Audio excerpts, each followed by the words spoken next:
Senhor Jesus? Amém. Vamos correr que as aulas não esperam hoje, né?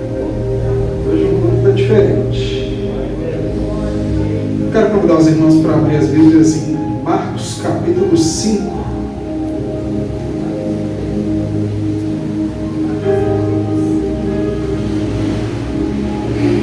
Marcos capítulo 5, nós vamos ler apenas um versículo, que é o versículo 23.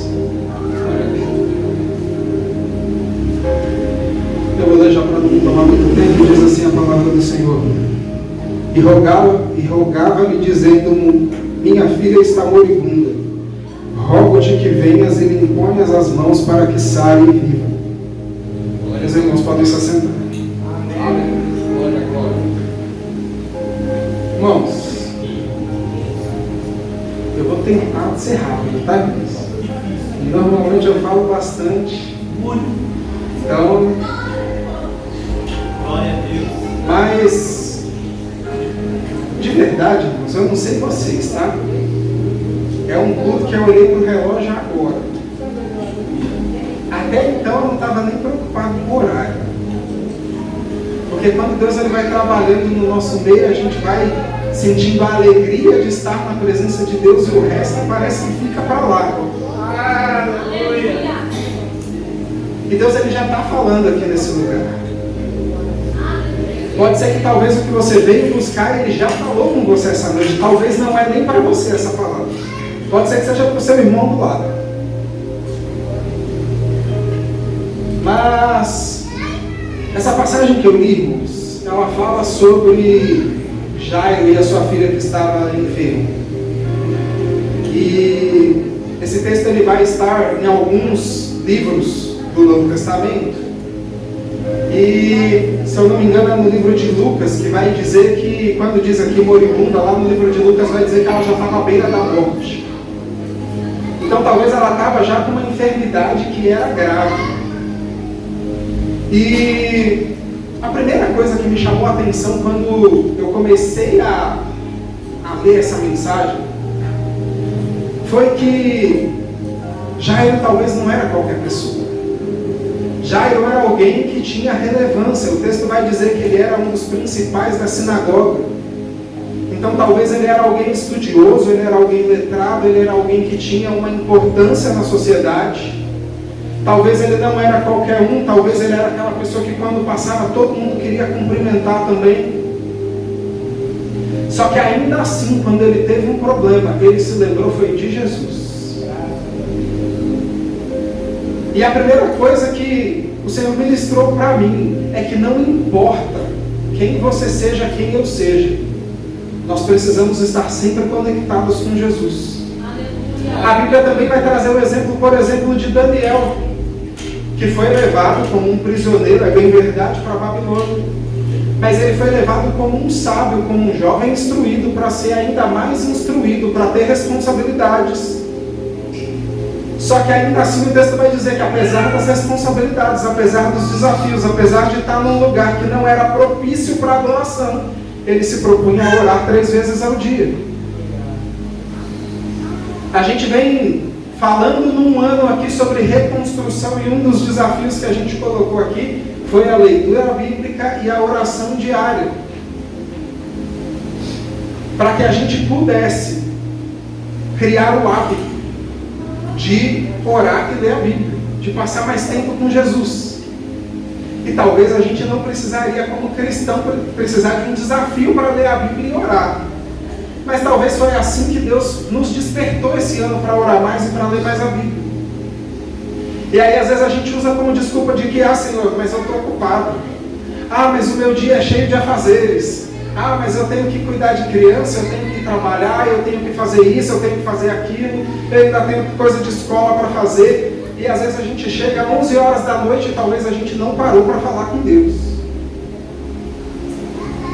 Mas a gente tem exemplos na Bíblia de homens e mulheres que, independente do cargo, da posição que tinham, tiravam um tempo no seu dia para buscar a presença de Jesus. Glória a Deus, aleluia. E aí o texto vai dizer que ele sai, vem até o encontro de Jesus e diz: Jesus, eu preciso que o Senhor vá na minha casa.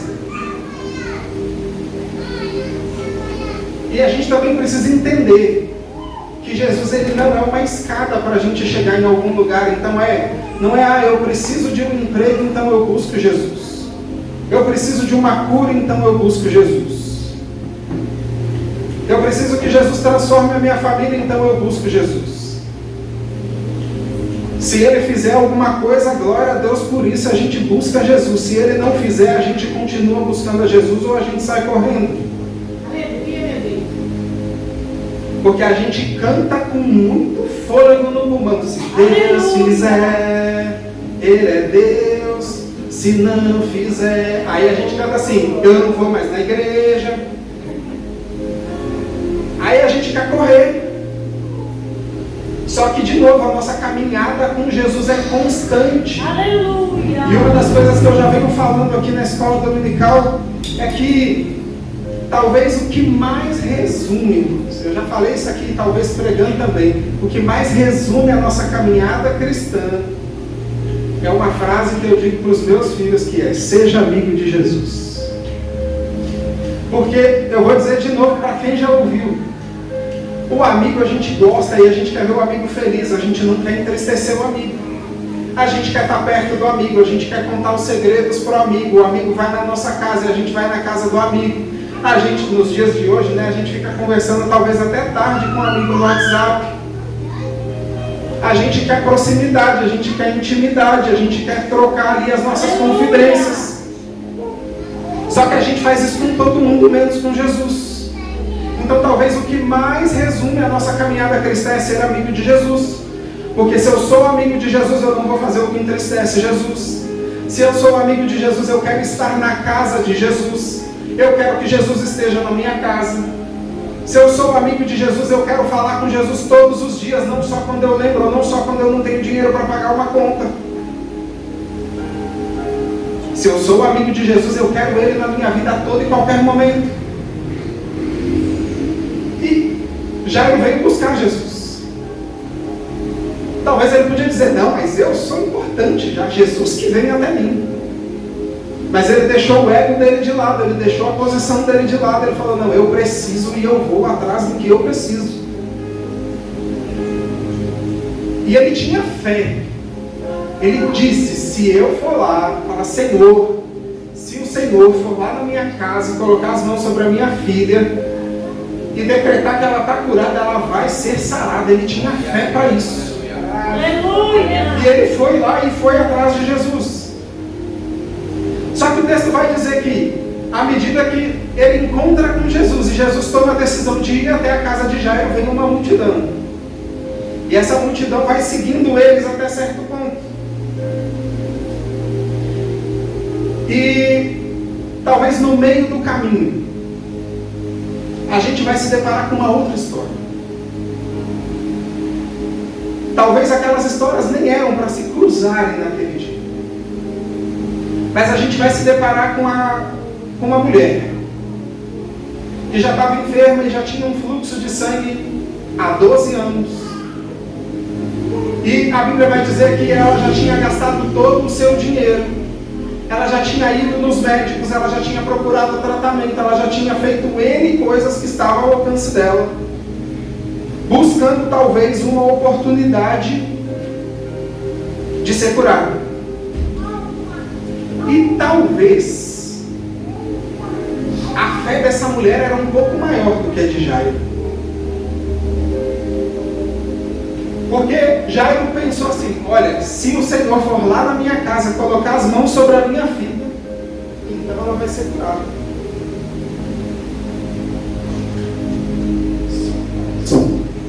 Ela vai ser curada. Mas, se por um acaso, e aí vem a mulher no fluxo de sangue e diz assim: se eu só tocar na veste, só na orla, só na pontinha, se eu só triscar, eu já vou ser curado, eu já vou receber aquilo que eu quero, aquilo que eu preciso. Então talvez a fé dela era até um pouquinho maior. Não precisava Jesus ir até a casa dela, não precisava Jesus impor as mãos sobre ela, não, se ela somente chegasse perto e encostasse na ponta, ela seria curada. Glória a Deus, aleluia. E ela disse isso para si dentro de casa, E ela foi até o encontro de Jesus. E em algum momento, quando eles se encontram, o texto vai dizer que ela toca nas vestes de Jesus. Jesus fala, peraí, o que aconteceu aqui? Para todo mundo. E olha para um lado, olha para o outro, o que aconteceu aqui? Fala, Jesus, mas o que foi? Alguém encostou em mim. E eu imagino hoje, pensa vocês hoje, irmãos, no metrô, 6 horas da tarde, 7 horas da noite, assim, horário de pico, vindo embora do trabalho. E alguém dentro do vagão falar assim, ô, que é isso? Alguém encostou em mim aqui.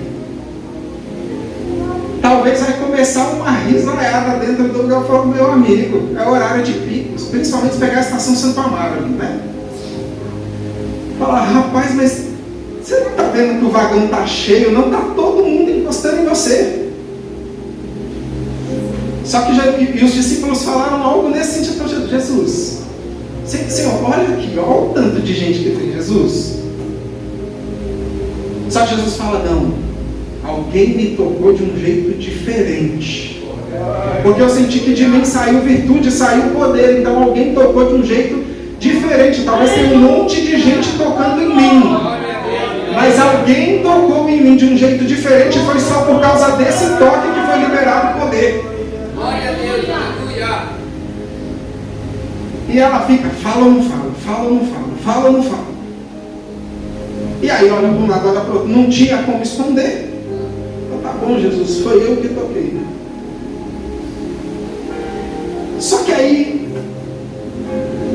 a primeira coisa que eu preciso dizer aqui também, irmãos, é que, e eu já falei muito isso aqui, tem coisas que só vai resolver com um médico.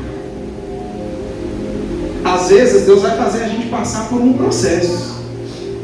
E às vezes o processo que Ele coloca a gente vai ser resolvido com um médico, vai ser resolvido com um psicólogo, vai ser resolvido com um psiquiatra. Não é psicólogo, psiquiatra é coisa de doido, né? Não, o crente também tem problema emocional, tá?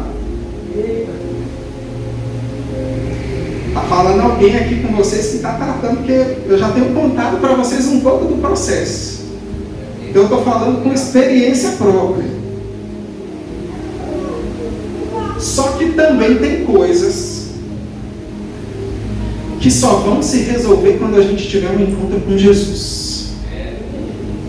Então, se de um lado a gente precisa fazer a nossa parte, às vezes a gente precisa ir no médico, a gente precisa trabalhar, a gente precisa fazer o que está ao nosso alcance.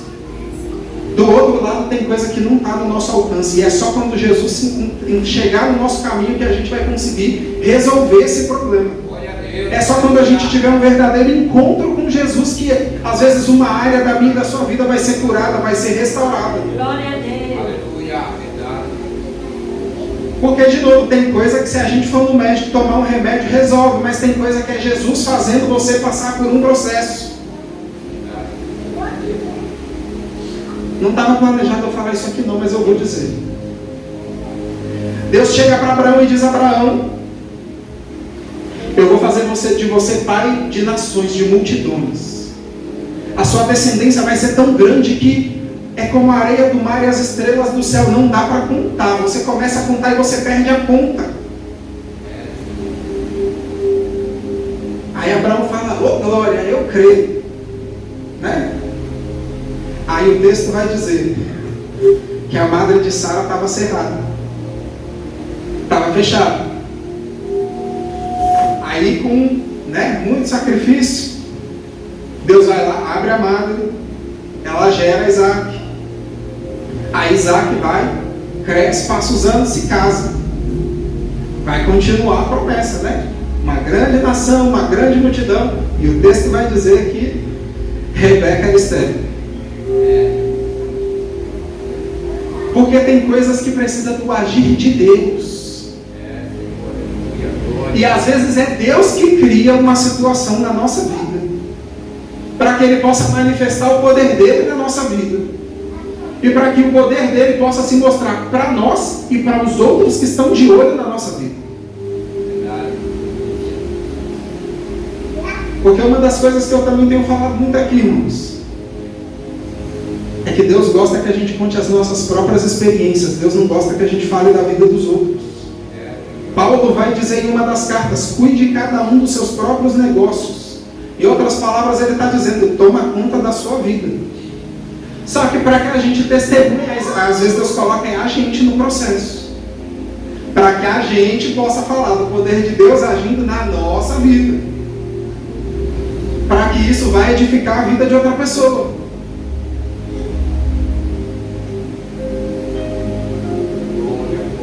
E aí, enquanto está ali naquele processo, ela fala: não, Senhor, foi eu que te toquei. E Jesus diz para ela: não, vai em paz, a tua fé te curou. Aí o texto vai dizer que chegam alguns de Jairo. E aí o texto não é muito claro quem são esses alguns, mas talvez podiam ser vizinhos, podiam ser parentes, podiam ser servos, mas eram alguns próximos. Porque ninguém sabe o que está acontecendo dentro da sua casa se não for próximo. A menos que a gente saia contando para todo mundo, né? Mas se não, tem que ser próximo para saber o que está acontecendo, até os problemas que a gente passa, as dificuldades. E aí, chegam alguns e dizem assim: ô Jairo, sua filha já morreu. Por que é que você ainda está enfadando o mestre? Se a gente fosse trazer para a linguagem de hoje, talvez seria algo assim: por que você ainda está enchendo o saco de Jesus com esse negócio aí? Já deu errado, já acabou.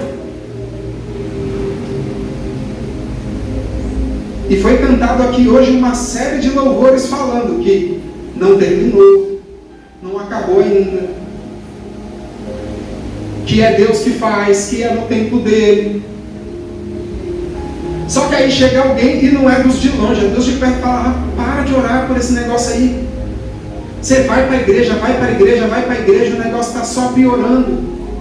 Quanto mais você ora, mais a pessoa está afundada. Quanto mais você ora, mais piora a sua situação financeira. Quanto mais você ora, mais as coisas dão errado para você. Para com esse negócio aí. Talvez alguém até diz assim: ser crente não está com nada não. Talvez alguém diz para você: quando você não era crente era mais fácil as coisas, você não passava por tudo isso aí. Só que de novo, a nossa vida com Jesus, ela é um caminhar diário e constante. E não é porque a gente é cristão que a gente não vai passar por dificuldade.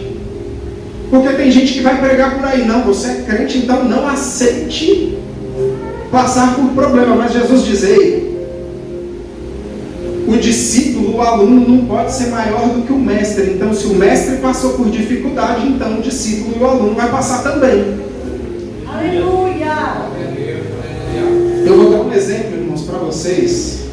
Às vezes eu dou uns exemplos que é meio fora de contexto, mas é para vocês entenderem. E tem coisa que Deus me ensina com uma simplicidade tão grande, irmãos.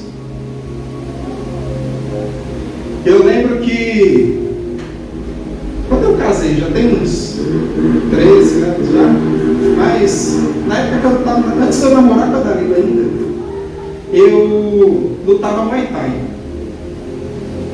E aí eu ia para a academia todo empolgado. E aí às vezes eu tinha acabado de fazer um treino e o instrutor não estava nem aí, meu professor não estava nem aí. Fala: você veio aqui para treinar, né? Rapaz, era só pancada. E aí tinha, de vez em quando rolava até as piadinhas dos outros. Falava: rapaz, você está pagando para apanhar, deixa que eu te bato de graça. Porque a gente saía machucado, doía o negócio. Só que o que eles estavam fazendo com a gente? Ele estava preparando a gente, estava calejando o nosso corpo, para que em algum momento, quando viesse a pancada, não ia mais doer. Ia doer lá no outro, ia doer em quem atacou, não em quem estava recebendo a pancada. E às vezes os processos de Jesus, a gente fica: Senhor, mas por quê? E é Deus nos preparando. É Deus nos preparando. Só que se o treino for fácil, na hora do combate a gente está na roça, irmãos. E a gente fala que Deus é o Senhor dos exércitos, mas alguém já viu um general de guerra mandar soldado despreparado para o campo de batalha? Então primeiro vai ter treino, vai ter suor, vai ter lágrima, vai ter coisa pesada para fazer. Aleluia! Glória a Deus! Você vai falar, Senhor, não é para mim. Fala, você veio, não veio? Glória a Deus, aleluia. Lá em Lucas, se eu não me engano, vai dizer, quando fala aqui, qual é o homem que se assenta, que vai construir uma casa, uma torre, e não senta primeiro para planejar se tem recursos para terminar? Ou qual é o rei que, se vem um exército de 20 mil soldados contra ele, não faz as contas e vê se dá para vencer com 10 que ele tem? Se não der para vencer os 20, com os 10, ele manda então os embaixadores para tentar negociar paz. E a gente usa muito isso em palestra de finanças. Que a gente tem que ter planejamento financeiro, que a gente tem que cuidar dos recursos, e realmente dá para aplicar esse texto nesse contexto. Mas o contexto original era Jesus dizendo assim: será que você dá conta de me seguir? Será que você dá conta? Então assim, antes de você começar, faz as contas aí, ó. Você vai ter que negar a si mesmo, você vai ter que carregar a sua cruz, vai ter que deixar suas vontades de lado, você vai ter que deixar aquilo que você acha que é certo de lado para fazer o que eu estou dizendo que é certo na minha palavra. E a gente confunde um pouquinho o reino dos céus. Irmãos, não estava preparado para falar nada disso aqui. Glória a Deus. A gente confunde um pouco porque a gente vive numa pseudo-democracia, né? Dizem que o nosso país é democrático. E na democracia, teoricamente, é a maioria que vence, né? Então a gente levanta uma votação aqui na igreja para decidir um assunto. Se tiver 50 pessoas e 26 votar a favor de uma opção, aquela opção é a vencedora. Na democracia é assim, não é? Só que a gente esquece que o reino de Deus não é democracia, é um reino. Aleluia! E num reino só tem um rei e tem servos e súditos. Ah, Emerson, mas tem os nobres, mas estão sujeitos ao rei do mesmo jeito. Ah, mas tem famílias mais abastadas, mas tem que obedecer o rei do mesmo jeito. E no reinado, quando só tem um rei, o rei manda e todos obedecem. Não, mas eu não concordo. Não concordo no reinado. Mas com Jesus a gente quer ficar debatendo. Jesus fala, faz isso. Você fala, eu não, Senhor. Manda outro. Para de fazer isso. Não, Senhor, mas eu gosto tanto. Aí a gente vai para umas mensagens motivacionais do tipo, Jesus quer ver a gente feliz. Ele quer ver a gente feliz. Mas se for para a nossa alma ir para o inferno, ele prefere ver eu triste, mas para o céu salvo. A Bíblia vai dizer, se o teu olho te escandaliza, então arranca ele fora, porque é melhor você entrar no céu com o olho faltando do que ir para o inferno com o corpo inteiro. Então a gente tem que tomar cuidado, porque tem um monte de coisa bonitinha por aí que parece que faz sentido, mas não tem nada a ver com a palavra. E ou a gente segue a palavra ou a gente não está seguindo a Jesus.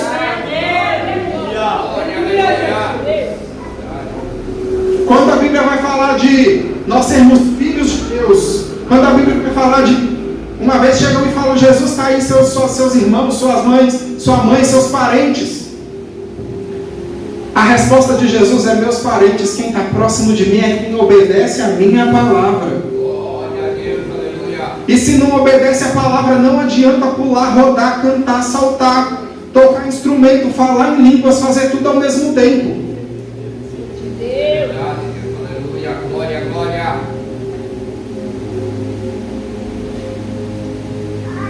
A gente precisa estar mais próximo de Jesus. Só que sempre vai ter alguém perguntando, mas por que você ainda está orando por isso? E talvez naquele momento em que chegam as pessoas para dizer para Jairo, ei Jairo, a sua filha morreu, para de encher o saco de Jesus, vai embora para sua casa. Ele podia virar as costas e ir embora, falar, Senhor, não tem mais jeito. Ele podia se prostrar ali de joelho, chorando, falar, meu Deus, eu perdi minha filha. Mas ele não disse uma palavra. Aleluia! E Jesus, observando o que estava sendo dito, disse para ele: não tema. Glória a Deus, aleluia. Exaltado é teu nome, Senhor. Glória. Glória, glória. Disse para ele: não temas, Jairo, não temas. E aí Jesus vai com ele, fala: vamos embora para sua casa, Jairo. Só que aí olha que engraçado, Jesus vai andando e a multidão vai querendo ir junto. Chega um determinado ponto, Jesus diz assim: para aí, vocês ficam aqui agora. Jairo, para dentro da sua casa só vai eu, você, Pedro, Tiago e João. Chegou um momento que nem todos os discípulos foram juntos. Porque talvez tinha discípulo ali que ainda não tinha aquele nível de fé. E talvez ia mais atrapalhar do que ajudar. Então Jesus falou: não, pega aí, não vai todo mundo não. Preciso só de vocês três, vem vocês. E só quem é da casa, o resto fica para lá. Os curiosos, fica para lá. Espera aí. Eu não queria usar esse termo não de curioso, mas foi uma coisa que veio muito forte no meu coração quando eu estava lendo esse texto. Porque quando a gente está passando por processo, tem um monte de gente ao nosso redor, à nossa volta. E nem todo mundo está à nossa volta porque é nosso amigo, não. Tem gente que está à nossa volta só para ver até onde vai o poço que você está. É só para ver o nível do buraco que você entrou e se você vai sair ou não vai. Só que na hora que Jesus quer operar um milagre, ele fala: pera aí, curioso, fica aí. Glória a Deus. Na hora de Deus operar um milagre, é só você e ele. Glória, glória, aleluia. A viúva chega para o profeta e diz: vão levar os meus filhos. O meu marido era servo do Senhor, ele servia aqui, ele morreu e a gente está com dívida e vão levar os nossos filhos. Ele diz: olha, vai lá, pede para os seus vizinhos tudo quanto é vasilha, para todo mundo. Gente, quem é que hoje bater no seu portão e falar assim: rapaz, você tem uns balde aí para me emprestar? A gente empresta. Mas aí entregando o balde, o que aconteceu? Para que você precisa desses balde tudo? Se pedir vasilha de cozinha, então misericórdia. Fala: mulher, mas para que você precisa de tudo isso de pote? Toma cuidado com essa poeira, hein? A gente é curioso, irmãos. E se alguém viesse pedir para a gente ia querer saber. Ia dar aquela sondada básica assim: deixa eu ver o que está acontecendo, deixa eu olhar pela janela. Mas o profeta diz para ela: pega os seus filhos, pega os potes, entra para dentro da sua casa, fecha a porta, e aí o milagre vai acontecer. Jesus disse: entra para dentro do seu quarto, dobra o joelho, fala com seu pai em secreto, e o que você está conversando com ele em secreto, ele vai te responder publicamente. Mas a conversa é no secreto e é só você e ele. Então tem hora que a gente fica perguntando: mas Senhor, por que fulano está indo embora? Por que está essa briga aqui? Que eu estou tentando me reconciliar com a pessoa e ela não quer. E talvez é Jesus livrando você dela ou deixando curioso para depois.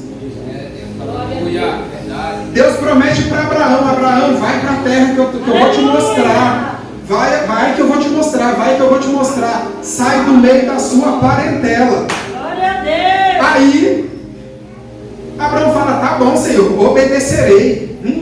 E a gente fala que Abraão é o pai da fé, e realmente é, irmãos, era difícil.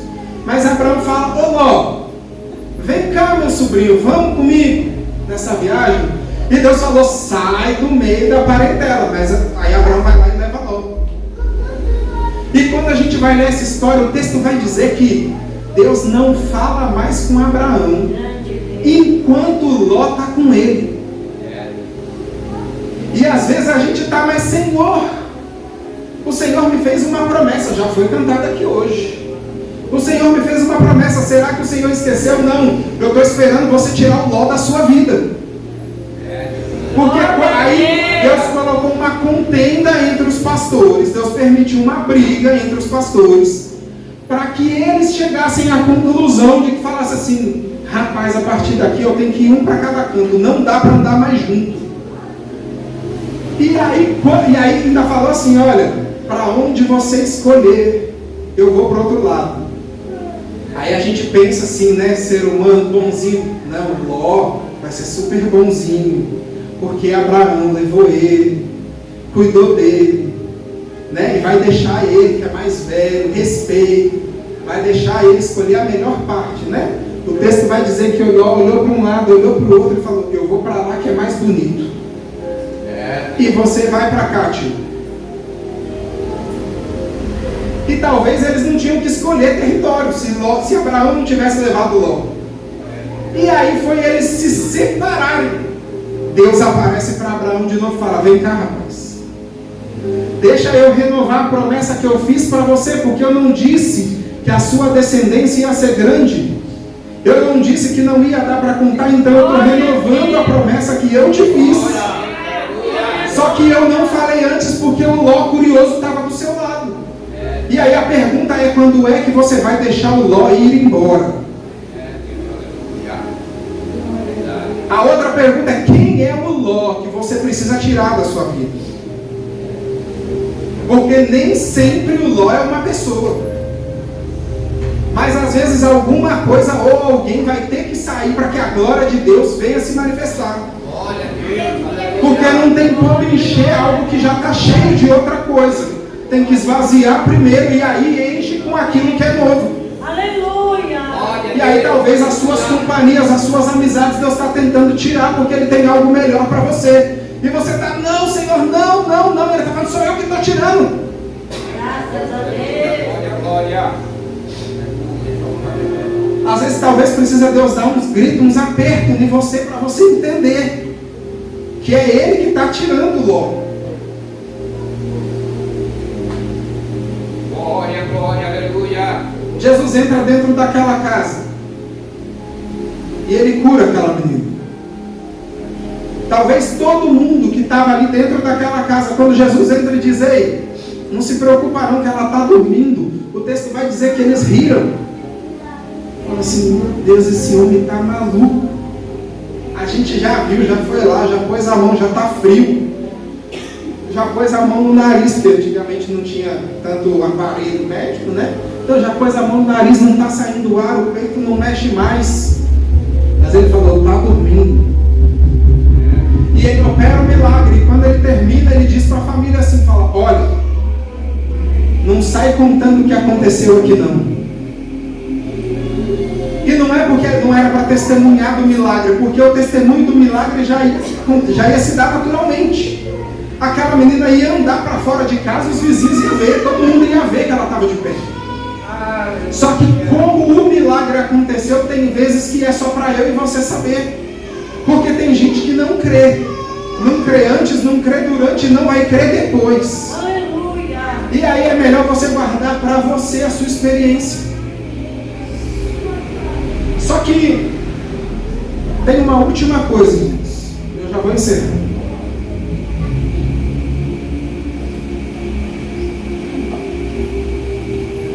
Tem uma última coisa que a gente precisa se atentar como cristãos,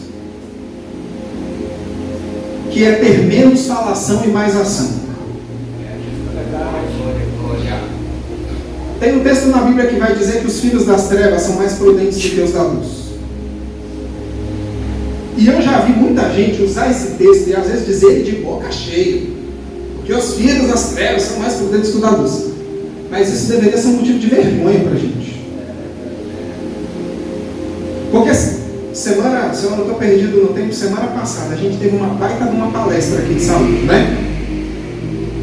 Mas a gente precisava de uma palestra. Respondam vocês para mim. A gente precisava de uma palestra de saúde aqui, abençoada com a nossa irmã Patrícia, para saber que se a gente só comer besteira a gente fica doente. A gente precisava de uma palestra para saber que se a gente não comer direito, às vezes não está comendo coisa errada, mas se não comer as certas também, fica doente. A gente precisava da palestra dela para saber que precisa fazer atividade física. A gente precisa de uma palestra para saber que se você gastar mais dinheiro do que você ganha, você vai ficar endividado? Mas por que é que a gente faz todas as coisas que a gente sabe o que é o certo, sabe o que tem que fazer, mas a gente faz exatamente o oposto, mesmo sabendo antes qual vai ser a consequência? A gente sabe que não é para gastar todo o dinheiro, mas o cartão de crédito vira parte do nosso salário. E compra e fala: Senhor, a providência virá. Aí depois, quando não tem dinheiro, fala: o devorador entrou na minha casa. O devorador está escrito lá na fatura do cartão. As empresas já conseguem escrever o nome do devorador no papel. Quando emite a fatura, escreve aqui o nome do devorador. Aí a gente fica às vezes doente, aí a gente vai no médico, o médico fala: vai caminhar. Mas a gente já sabia que tinha que fazer atividade física, mas não fez. Aí o médico fala: come direito. A gente fala: tá bom, mas a gente já sabia.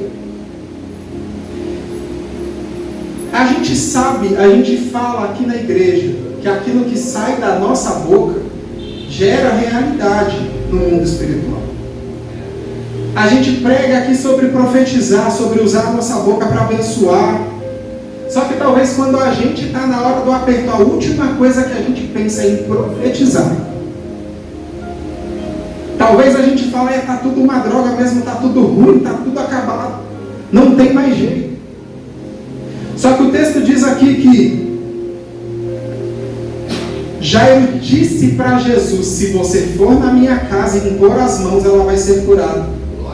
Aquela mulher com fluxo de sangue disse: se eu somente tocar nas vestes, eu vou ser curado. Marcos capítulo 11, versículo 23 vai dizer assim: porque em verdade vos digo que qualquer que disser, Marcos, qualquer que disser, não é pensar, é disser a este monte: ergue-te, lança-te no mar, e não duvidar, mas crer que será feito aquilo que diz. Tudo o que disser, lhe será feito.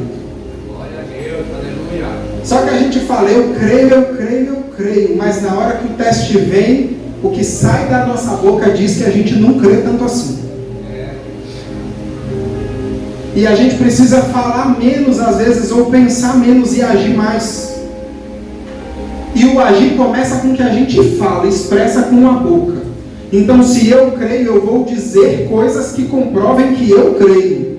Mas eu também preciso agir de modo com a minha fé. Porque eles podiam ter dito: se o Senhor colocar a mão sobre a minha filha, ela vai ser curada. Mas eu ficarei na minha casa e Jesus que venha até mim. A gente já está contando uma outra história aqui hoje. Ou aquela mulher podia ser: olha, se eu tão somente tocar nas vestes de Jesus, eu vou ser curada.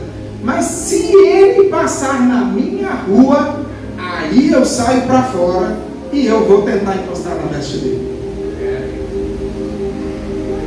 Às vezes Deus já te deu a estratégia do que é para fazer, mas você está: Senhor, eu vou ou não vou, eu faço ou não faço. E às vezes eu não estou falando que a gente não tem que orar, mas tem hora que tem que orar menos e agir mais. Você quer um emprego? Prepara o seu currículo e vai mandar seu currículo, vai procurar seu emprego, vai fazer um curso, vai se capacitar. Aí Deus vai abrir a porta e vai te trazer no momento que você está preparado. Sentado no sofá, o emprego não vai chegar. Está precisando da providência, Deus pode mandar alimento na sua casa, pode mandar gente com dinheiro, mas normalmente Ele vai te mandar oportunidade para trabalhar.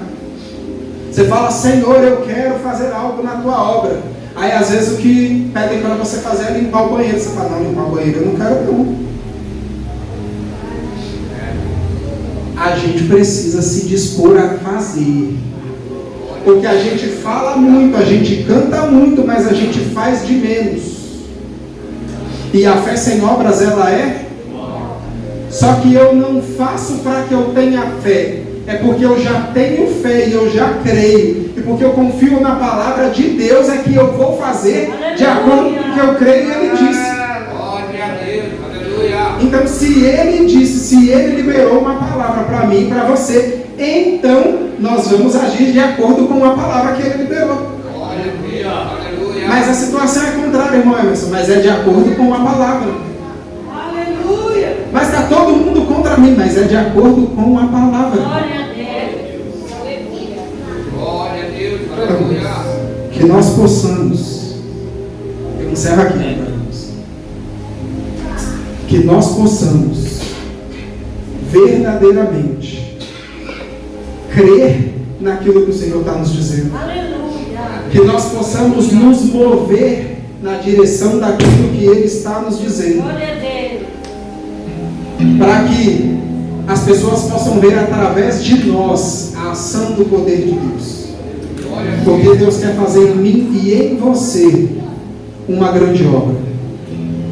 E é a partir dessa obra que talvez outras pessoas virão. Eu agradeço a minha oportunidade, mas as palmas lá no Senhor Jesus.